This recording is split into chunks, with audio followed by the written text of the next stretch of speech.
Campagne TV depuis le Salon de l'Agriculture ici à Paris, porte de Versailles. Bonjour, très heureux de vous retrouver. Pendant une demi-heure, nous allons vous faire découvrir de jeunes agriculteurs, à commencer par Hugues Fischer. Bonjour Hugues.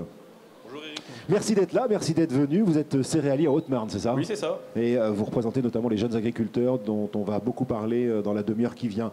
Bonjour Imelda, vous c'est de Loire-Atlantique, à côté de Nantes, que vous venez. Voilà, oui, bonjour. Donc moi je viens du Muscadet exactement, au sud de Nantes. D'ailleurs, Voilà. Muscadet, vous faites du vin. Voilà, je suis viticultrice. Ça aussi, on va en parler avec vous. Et bienvenue à Damien de Vienne. Bonjour. Bonjour. Vous venez d'où, vous? De la Vienne? Non, pas du tout. Je viens de Picardie, dans la Somme, Très à côté bien. d'Amiens. Mauvaise blague sur votre nom, mais il fallait que je vous la fasse quand même. Et alors, vous êtes éleveur de bovins, c'est ça? C'est ça. Très bien. Alors, Imelda et Damien sont lauréats d'un prix dont on va parler, qui est le prix Graines d'agriculteurs, les trophées de l'installation. Qu'est-ce que c'est, Hugues, ce trophée? Ce trophée a été créé il y a quelques années pour récompenser des jeunes agriculteurs qui sont innovants, qui montrent une nouvelle image de l'agriculture. Oui. C'est un prix qui est ouvert à tous les jeunes. Chaque année, il y a une thématique différente. Il y a 2 ans, c'était la vigne. L'an passé, les bovins viande. Cette année, ce sera les grandes cultures. Oui. Ce concours est ouvert à tout jeune agriculteur installé depuis moins de 5 ans. Oui. Comment ça se passe? Alors, comment on fait pour être sélectionné? Par exemple, Imelda, vous, comment vous avez été sélectionné? Alors au départ, en fait, on a un dossier à remplir qui en fait va être vu en région. Et au fur et à mesure en fait, de la sélection, on monte au national. Et au national, ils vont sélectionner en fait, les finalistes voilà, pour la finale des graines d'agriculteurs. Ouais. À partir de là, Damien, vous arrivez sur Internet, puisque ce sont à la fois les internautes et un jury qui vote pour vous, c'est ça? Tout à fait, c'est ça. Ouais. Donc on était 10 finalistes et la sélection s'est faite justement par une 50% de vote du grand public. Ouais. Tous les deux, vous avez été lauréats. Qu'est-ce que vous en gardez comme souvenir, Damien? Un très très bon souvenir, c'était une bonne expérience à vivre. Ouais. On apprend à parler en public, devant des caméras, comme on fait aujourd'hui. C'est une très bonne expérience et puis on communique énormément sur notre métier et ça, on a besoin de le faire aujourd'hui. Oui, bien sûr. Qu'est-ce que vous en gardez, vous, Imelda, comme souvenir? Comme Damien, un super souvenir. C'est vrai que c'est vraiment l'occasion de montrer nos métiers, comment on les fait aujourd'hui et sous un angle différent. Ouais. Et donc c'est vraiment sympa. Après, ça a permis aussi de s'ouvrir. On voit plein de choses différentes. Voilà, aujourd'hui, on est là. Ouais. Hugues, très honnêtement, ça sert à quoi ce concours? Ça sert à quoi? Ça sert à récompenser, je sais pas, c'est une fierté d'avoir des jeunes qui sont innovants et à les mettre en avant et à ce que le grand public, à ce que tout le monde sache ce que nos jeunes font et ce que nos jeunes sont capables de faire. Ouais. Alors qui vote exactement? Parce que je parlais d'internautes qui ont voté. N'importe qui peut voter en fait. Ça se passe où? Sur quel site, puisqu'on est avec des internautes? Donc il y a les internautes sur le site Graines d'agriculteurs. Ouais. Et il y a aussi un jury régional. D'accord. Et à partir de là, vous gagnez quoi? Beaucoup de fierté, de la reconnaissance sur ce qu'on fait. Et, on a eu quand même la chance d'avoir un chèque de 1 000 € à la fin du concours. Mais c'est surtout, pour moi, une bonne opération de communication pour notre métier et de la mise en valeur de jeunes qui ont des projets innovants, comme le disait. C'est ce que vous faites, oui. Alors, vous le disiez, Hugues, en commençant notre conversation, ça change tous les ans. En 2011, c'était les arboriculteurs. 2012, maraîchers et vignerons.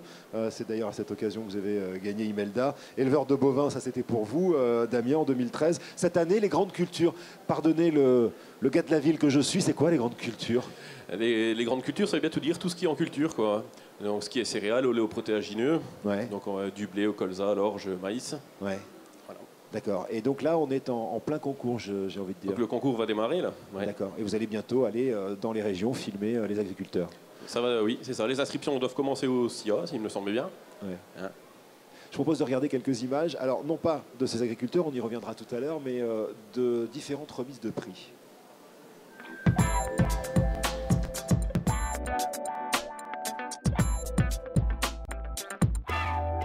Le 16 septembre, le ministre de l'Agriculture Stéphane Le Foll a remis en main propre à tous les lauréats 2012 un chèque de 2 000 € qui récompense la qualité de leur projet et leur dynamisme pendant toute la période du vote. Pour tous les finalistes, les trophées constituent une véritable opportunité de communication. En fait, au départ, c'était plutôt une curiosité, en fait, voir ce que je pouvais valoir, ce que l'exploitation pouvait ressortir un peu aussi en termes de niveau national. C'est vrai qu'en plus j'ai été dans un vignoble pas évident parce que dans le Muscadet où on est quand même au milieu d'une crise. Et voilà, je voulais voir un petit peu ce que ça pouvait donner. Et puis l'idée aussi, au départ, je me suis dit, voilà, si tu arrives à faire dans les 12 finalistes, ça va faire un bon coup de pub. Et c'était aussi ça l'idée, voilà, de faire connaître l'exploitation.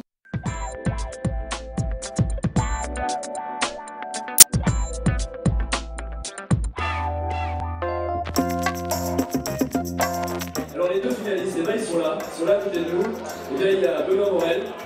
En tout cas, je pense qu'on peut l'ancien local de l'étape, hein, puisqu'il est du département de l'Ain. Vraiment un très bon parcours. Bravo Benoît.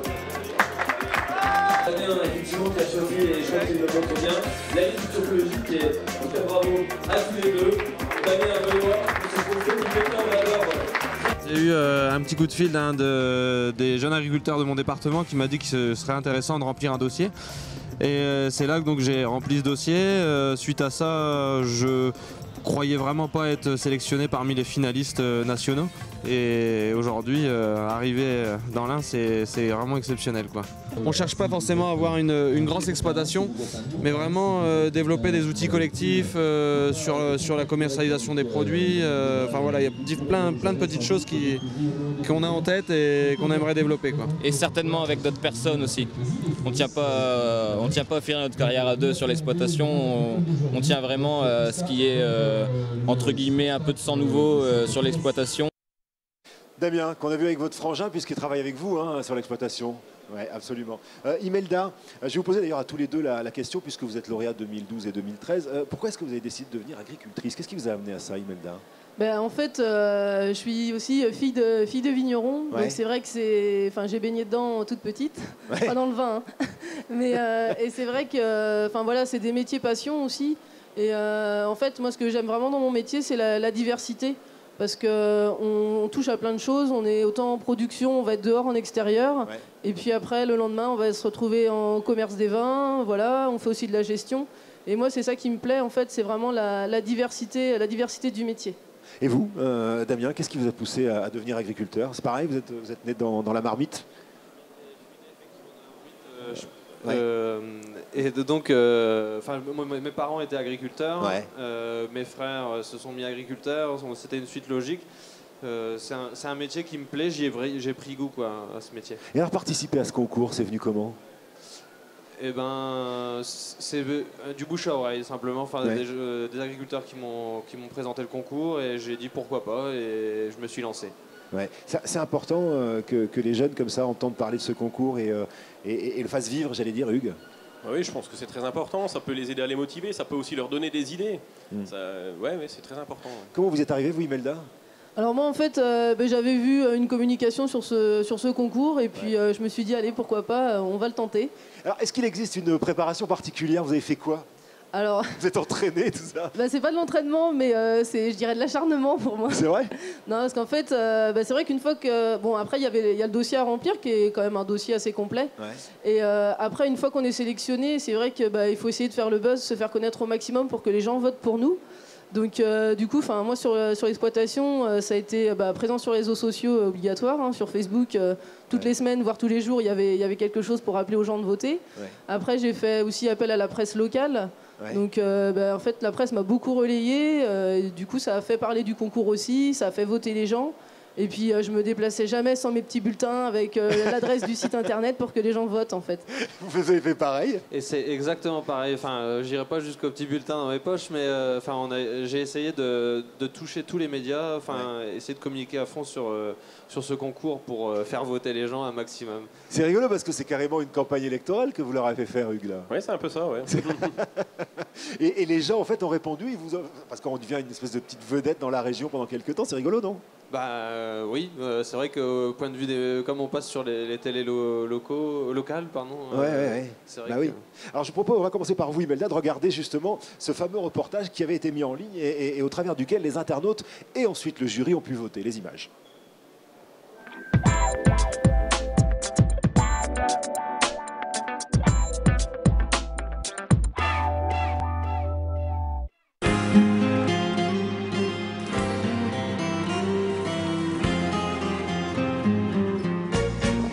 Bonjour, présente, Imelda Figuereau, 30 ans. Je suis vigneronne sur l'exploitation familiale de mes parents que j'ai repris en 2007. Donc aujourd'hui, c'est une exploitation mère et fille.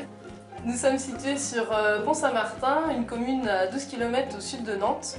Donc nous sommes dans l'appellation du Muscadet Côte de Grandlieu, sur les bords du lac de Grandlieu, et nous exploitons 20 hectares de vignes.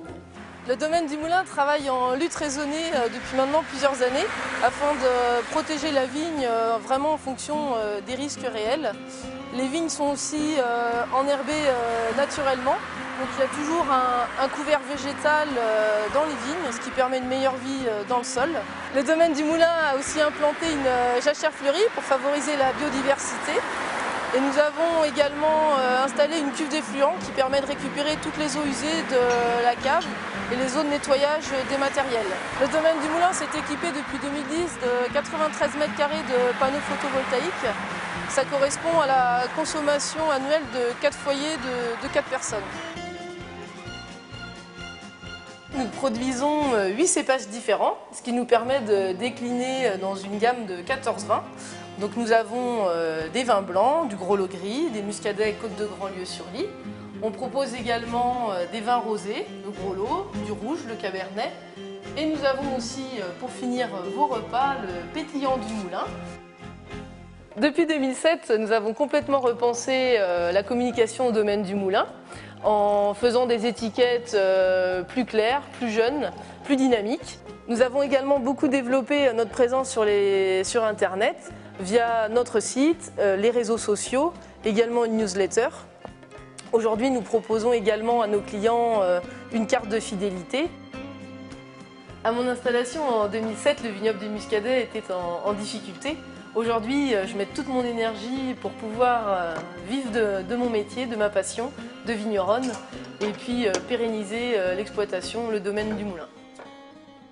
Nous sommes ici dans une jeune plantation. Nous avons planté cette année 2 hectares de vignes avec 3 nouveaux cépages, donc le merlot, le sauvignon et le pinot gris, pour répondre aux nouvelles attentes des consommateurs et pour pouvoir donc diversifier notre gamme. Je vous invite à venir déguster notre gamme de vins au domaine du Moulin. Nous ferons un plaisir de vous accueillir et de vous faire découvrir le vignoble nantais.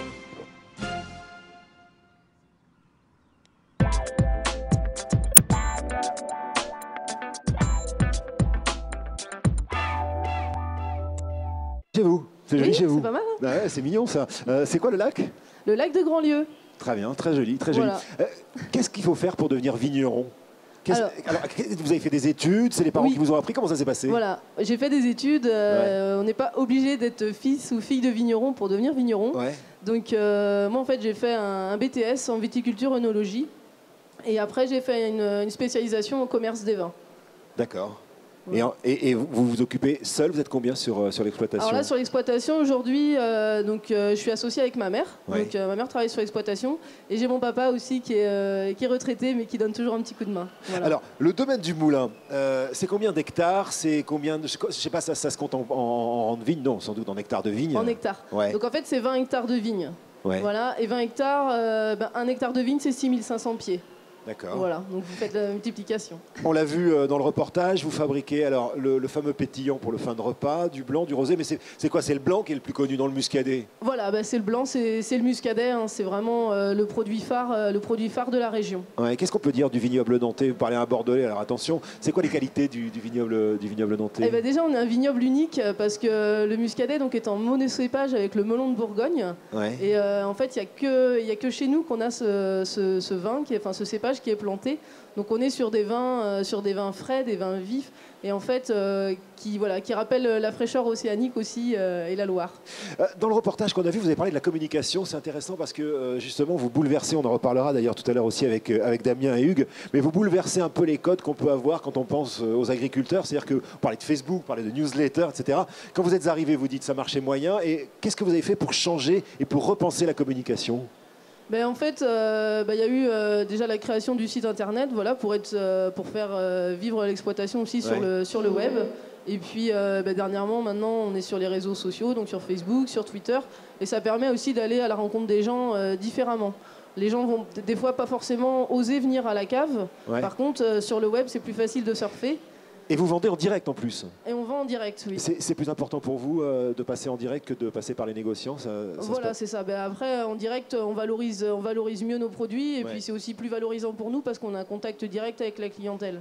Dernier volet, c'est l'écologie. On a vu, vous avez pour récupérer les eaux usées, cette cuve. Il y a aussi ces panneaux photovoltaïques 93 mètres carrés qui sont installés sur votre toit. Ça fait aussi partie des nouvelles normes des nouveaux agriculteurs, des jeunes agriculteurs, l'écologie. C'est vrai que malheureusement, l'agriculture a souvent une mauvaise étiquette et aujourd'hui les exploitants font beaucoup d'efforts sur les exploitations et en fait moi j'ai trouvé super sympa en fait par ce principe du trophée, enfin des grades d'agriculteurs, on a pu vraiment montrer en fait les efforts qui sont faits sur les exploitations parce qu'il y en a beaucoup et on n'en parle pas assez. Voilà, on va continuer de le faire d'ailleurs ici depuis le salon de l'agriculteur sur Campagne TV. Et je vous propose avant de parler avec Damien de regarder quelques images justement, ces fameuses images qui ont permis à Damien d'être lauréat. C'était en 2013, l'an dernier.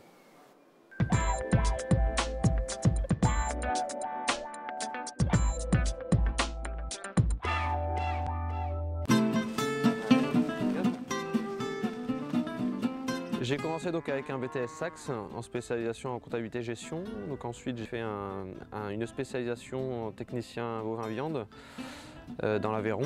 À la suite de ça, je suis parti 6 mois à l'étranger, donc au Canada, pour m'ouvrir un peu l'esprit sur des pratiques extérieures. Donc au retour du Canada, j'ai réfléchi avec Mathieu pour un projet d'installation. Suite à cette réflexion, on s'est installé en décembre 2011. Sur l'exploitation, on a une quarantaine de vaches allaitantes en blonde d'Aquitaine. Avec la suite, ça fait à peu près une centaine de bêtes. Depuis un an, on est en conversion en agriculture biologique parce qu'on travaille déjà depuis quelques années sur la baisse d'intrants sur les cultures notamment. On avait un autre argument, c'est que nos clients demandaient de la viande bio. Donc suite à ça, on a travaillé sur la conversion. On a des pratiques un petit peu différentes, c'est-à-dire donc l'utilisation de phytothérapie, d'aromathérapie ou l'utilisation par exemple d'argile. Alors au niveau des contraintes en bio, on a essentiellement une baisse de rendement sur les cultures, en céréales et aussi en herbes. Et on a aussi une augmentation des coûts d'intrants, notamment sur l'achat de semences. Au niveau de la viande de bœuf, là c'est bon, au niveau de la viande de bœuf, tout est vendu là. Sur la ferme, donc, on fait de la vente directe. Suite à l'engraissement, les bêtes partent à l'abattoir, qui sont expédiées directement ensuite à l'atelier de découpe. La viande est mise sous vide, on la met ensuite en caissette et suite à ça, Mathieu fait les livraisons directement chez le particulier. À l'avenir, donc, on souhaite développer la vente directe et pourquoi pas accueillir un nouvel associé qui nous permettrait d'avoir un regard extérieur et d'avoir encore plus de dynamisme. C'est étonnant cette histoire de vente directe, je ne savais pas que ça existait, il n'y a plus de bouchers. Si, il y a quand même des bouchers qui font la transformation de la viande. Or, c'est pas eux qui commercialisent, c'est nous qui la commercialisons. Je ne savais pas que ça existait. Bon, je suppose, enfin, vous faites pas partie des gens, enfin, vous faites partie des gens qui le font. C'est peut-être pas vous qui l'avez inventé, mais pourquoi faire ça? Pourquoi avoir exactement comme Imelda d'ailleurs un chaînon de moins? L'intérêt justement c'est de récupérer cette valeur ajoutée qui est perdue dans la grande distribution malheureusement et voilà, nous on veut avoir un prix rémunérateur, un juste prix pour pouvoir vivre sur nos exploitations. C'est beaucoup plus cher de faire du bio? C'est beaucoup plus cher, c'est différent, c'est une nouvelle pratique. Je pense qu'effectivement il faut avoir de la recherche sur de nouvelles pratiques et du temps à consacrer pour tout ça. Pour que je comprenne, c'est vous qui produisez ce que vous donnez à manger à vos bêtes? Oui, alors on autoproduit sur l'exploitation tout, le foin, les céréales. Tout est produit sur l'exploitation.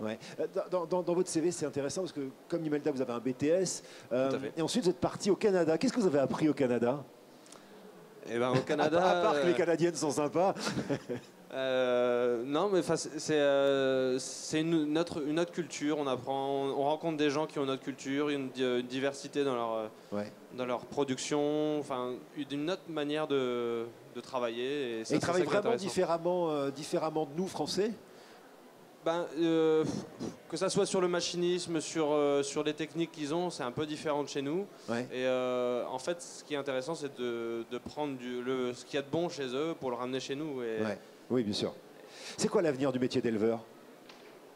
Il a un très bon avenir devant lui. Ouais. Non, mais c'est un métier difficile. C'est un métier difficile qui demande du temps, mais je pense qu'aujourd'hui, on a mis aussi en place des moyens au niveau du territoire qui permettent de remplacer les agriculteurs. Et après, il y a aussi le système d'association. Enfin, aujourd'hui, moi, je suis associé avec mon frère sur l'exploitation. Ça permet aussi d'avoir des week-ends réguliers, un week-end sur deux. Parce que le problème des bêtes, c'est qu'il n'y a pas de Noël, pas de jour férié. Enfin, je veux dire, voilà, il faut les nourrir tous les jours, il faut être présent au quotidien. Et le fait d'être 2 ou sur d'autres exploitations, 3, 4 associés, ça permet de simplifier le travail. Ouais. Voilà de quoi casser la gueule à quelques idées reçues sur les agriculteurs. C'est intéressant d'en parler, ça. Ils ressemblent à ça, les jeunes agriculteurs, Hugues, c'est-à-dire des jeunes gens modernes. Mais c'est des jeunes gens modernes, hein, comme partout. Hein. Ouais. Et c'est pas parce qu'on habite en campagne qu'on n'est pas moderne. On a tous Internet. Vous avez vu, on est Facebook, on a Twitter. D'ailleurs, au syndicat de jeunes agriculteurs, nous avons un site Internet. On fait beaucoup de communication. Ouais. C'est quoi la mission des jeunes agriculteurs? Je vois que vous en portez l'uniforme aujourd'hui rouge. C'est pas un maillot de rugby, je précise. Hein, c'est la couleur des jeunes agriculteurs. Il pourrait servir à jouer au rugby aussi. Oui, c'est vrai aussi. Ouais. C'est quoi votre mission? La mission des jeunes agriculteurs, c'est de défendre notre métier. C'est un syndicat, donc c'est la mission première. Après, les jeunes agriculteurs se spécialisent beaucoup dans l'installation. On défend l'installation. Notre but, c'est d'installer un maximum de jeunes. Mais il y a pénurie ou ça va? Il y a des jeunes à installer. Il en faudra. Pénurie, je ne sais pas. Mais par contre, il y a pénurie de structures pour installer des jeunes. C'est très compliqué. Alors, il faut que vous m'expliquiez pourquoi. Je sais. Moi, je vais vous parler plutôt de la partie grande culture ou du moins des zones que je connais. Aujourd'hui... Alors vous faites des céréales, hein, je précise pour tout le monde. Ouais. Aujourd'hui, le prix des terres a flambé. Il est devenu... c'est devenu très cher. Elle se raréfie parce qu'il y en a de moins en moins. C'est aussi un objet de placement, les terres, maintenant. C'est pas forcément un objet de production. Donc il y a des investisseurs, il y a beaucoup de monde qui achète des terres. Donc pour un jeune, aujourd'hui, s'installer, ça devient très, très onéreux. Donc c'est assez compliqué, quoi. Comment ça se passe, Damien, les banques? Ça marche on prête quand on est une banque à un jeune agriculteur ou c'est souvent galère? Quand on est jeune agriculteur, en fait, il faut rassurer le banquier. C'est ça qu'il faut arriver à faire. Et c'est vrai que c'est compliqué. J'avoue que ça peut être compliqué. Mais je pense qu'aujourd'hui, il faut avoir un projet qui tienne la route, innovant, et qui aille chercher aussi cette valeur ajoutée qu'on a perdue. Et c'est ça qui rassure les banques aujourd'hui. Ouais. C'est ça qu'ils vont prêter à un jeune. Comment ça se passe pour vous? C'est pareil C'est pareil, oui. En fait, c'est la base de l'installation. Il faut avoir un projet qui soit viable dans le temps. Ouais. Et voilà, si c'est un projet qui est sérieux, les banques suivent. Et les jeunes, quand vous vous installez, ils vous disent quoi, les copains, etc. Mais t'es dingue de faire ça, c'est pas très sécure. Ils disent quoi, les gens? Alors moi, les copains, j'en ai pas mal, c'est des agriculteurs. Donc ils vont dire la même chose. Ouais. Non, mais après, voilà, aujourd'hui, on a, comme il expliquait, on a des services de remplacement, on est associés, ça permet aussi de se dégager du temps. On n'est plus dans l'image justement de l'agriculteur qui sort plus de sa ferme. Ouais. Voilà, on bouge, on voit des gens. Moi, je suis en congé maternité en ce moment, j'ai quelqu'un qui me remplace et je profite de mon bébé, sauf ce matin. Mais, c'est pas mal ça, ouais. Donc voilà, on n'est pas renfermé dans nos exploitations. Ouais. Et comment vous gérez avec les surproductions de certains pays européens, etc. et les quotas? C'est difficile quand on débute de se retrouver coincé là-dedans, non? Moi, je vais dire, je ne suis pas coincé là-dedans puisque j'ai choisi un système qui me permet justement de commercialiser mon produit à un juste prix. C'est justement le côté bio? Le côté bio, mais c'est surtout la vente directe en fait, où je me rapproche directement au consommateur. C'est ça qui est intéressant. Et vous, les céréales, c'est peut-être plus compliqué pour vous? On est complètement dépendant des marchés, hein, du marché européen, voire même du marché mondial maintenant. Oui. Ouais. Vous produisez beaucoup. Combien vous produisez, vous, Hugues? Juste pour ma propre info. Vous produisez quoi et sur quelle surface? Moi, je produis du colza, du blé, de l'orge de printemps, de l'orge d'hiver, du maïs et du tournesol. Et des pois maintenant, depuis cette année. Ouais. Moi, je me suis installé sur 185 hectares, mais je travaille avec mon père, mon cousin et ma tante. Et on a fait un assolement commun, ça veut dire qu'on a mis nos terres en commun. On a chacun nos fermes, on a mis nos terres en commun. Ouais. Et on exploite à peu près 800 hectares. Ouais. Ah, quand même. Oui, mais ça paraît beaucoup, mais on est dans une région où il y a des rendements assez faibles. Ouais. Donc il faut de la surface pour pouvoir faire un petit peu de quantité, quoi. Ouais. Est-ce que vous pouvez, tous les trois, juste pour... peut-être il y a des gens qui ont envie de devenir agriculteurs et on sait que c'est possible désormais. Comment ça se passe une année de viticultrice? Le gros boulot, on le sait, c'est les vendanges, quoique non, il faut s'occuper des vignes toute l'année. C'est quoi les grosses périodes de boulot? Alors oui, c'est vrai que le gros boulot, les gens s'imaginent les vendanges. Donc c'est vrai, les vendanges, mais les vendanges, c'est sur 3 semaines, c'est très intense pendant 3 semaines. Après, le gros du travail, travail, c'est la taille des vignes. Donc là, c'est pendant l'hiver. Donc ça commence de novembre à mars, la plus belle saison. Et on est dehors, et là, il faut passer à chaque pied de vigne, et c'est à la main, il n'y a pas le choix. Donc, quelle est la période calme en fait? Quand est-ce qu'on peut partir en vacances? Alors on peut partir en vacances, l'hiver on peut quand même, hein, parce que la vigne, si elle n'est pas taillée, elle peut attendre une semaine, c'est pas grave. Et puis sinon l'été, en fait un mois à peu près avant les vendanges, on commence à être plus calme. Après tout dépend aussi de son fonctionnement. Comme moi je fais de la vente directe, et l'été c'est pas trop la période calme parce qu'on a les touristes aussi, on a d'autres salons à faire. Donc c'est vrai que quand on fait le commerce, en fait quand il y a un endroit qui se calme, si en vigne c'est plus calme, et à la cave il y a du travail, et si les deux c'est calme, on a du travail en commerce. Non, pour vous c'est pas pareil parce qu'il y a un peu le même taf toute l'année, tout le temps, non? Oui, après il y a des périodes qui sont un peu plus denses au moment des vélages au niveau de l'élevage, et puis dans les cultures, c'est la moisson en période estivale. Comment ça se passe pour vous une année? Juste pour essayer de comprendre, je suis désolé de... On va dire que pour nous, vacances juillet et août, on les oublie. Donc on va dire de juillet à octobre, on a beaucoup de boulot. C'est notre grosse période de pointe, donc moisson, travail des champs et semis. Après décembre, janvier, là on est tranquille, c'est un peu comme la vigne. Et on rattaque au printemps, c'est un peu plus calme, mais la grosse période de bourse, c'est juillet-août quand même. Je vais conclure avec une même question pour vous trois. Qu'est-ce que vous auriez envie de dire à quelqu'un qui va débuter dans l'agriculture ou qui a envie de se lancer, qui hésite un peu, Imelda? S'il est vraiment, il faut qu'il soit motivé. Et s'il est motivé, il faut pas hésiter, il faut y aller parce que, c'est des super métiers. On s'épanouit dans ces métiers-là. Et moi, je lui dirais de foncer. En un mot? Moi, je pense qu'il faut foncer, et surtout dans l'élevage, je pense qu'on a beaucoup de choses à faire. Hugues? Si tu es passionné, vas-y, fonce. Merci beaucoup, merci d'avoir été avec nous, Imelda, Damien et Hugues, et merci à ces jeunes agriculteurs, et merci de nous suivre ici sur Campagne Télé depuis le Salon de l'Agriculture, Porte de Versailles à Paris. Ciao, à bientôt.